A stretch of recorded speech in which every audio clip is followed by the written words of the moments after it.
Nag-aaway sila lagi, alam nyo kung ano dahilan? Tanong niya ano? Kasi hindi nagkaintindihan. Tama, ba't kayo nag-aaway? Hindi ko nagkaintindihan. Ba't kayo nag-aaway? Ba't ka lumayas? Hindi ko nagkaintindihan. Hindi ko nagkaintindihan.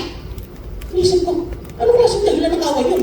Hindi mo lang naintindihan, inaaway mo. Pag kinausap ka ng hapon, inaaway mo ba? Pag sinabihan ka ng Koreano, ano na sa'yo? Naloko mo ko. Hindi ka naintindihan. Hindi naman eh, di ba? Oh, bakit pag mag-asawa, tapos hindi magkaintindihan, nag-aaway? Tanong niyo bakit? Kasi pag-asawa mo na may expectation ka na dahil mahal mo at mahal ka, magkakaintindihan kayo. Tama? Hindi, ganun yun.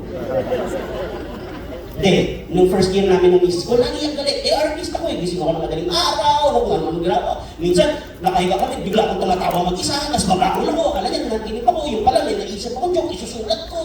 Weirdo sa lahat. Sabi ko sa kanya, bakit ako nang galit? Lagi siyang galit eh. Actually, hanggang ngayon eh. Lagi siyang galit. Sabi ko, ba't ka lagi galit? Sabi, hindi ko maintindihan. Sabi ko, kaya ka nagagalit kasi hindi mo ako maintindihan. Oo. Sino nagsabi sa'yo naiintindihan kita? Galit ba ako? Hindi naman. Hindi naman ikaw naging asawa ko dahil naiintindihan kita eh. Mas naiintindihan ko nga yung mga kababata ko isa sa'yo. Kaya naman kita naging asawa, hindi dahil naiintindihan kita. Kaya kita naging asawa kasi kung pinakmahal ko sa lahat. Sabi niya, ang problema sa'yo!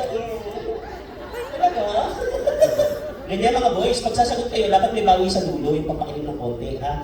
Para hindi kayo natutulog sa labas. Iniisip ko, hindi ko maintindihan. Ito, solusyon ko, na-realize ko, hindi mo talaga agad maintindihan. So ganito, yung mga bagong couple dyan, para tumagal kayo, ganito ha, okay, listen ha, umpisa pa lang intindihin mo na hindi mo siya agad maintindihan. Para pag dumating yung time, hindi mo siya maintindihan, at least, iintindihin mo siya. Kasi umpisa pa lang, maintindihan mo na hindi mo siya agad maintindihan. Tama. Ulitin ko ha, umpisa pa lang, intindihin mo na hindi mo siya agad maintindihan. Para pag dumating yung time, hindi mo siya maintindihan, at least, iintindihin mo siya. Kasi umpisa pa lang, inintindi mo na hindi mo siya maintindihan. Maintindihan niya.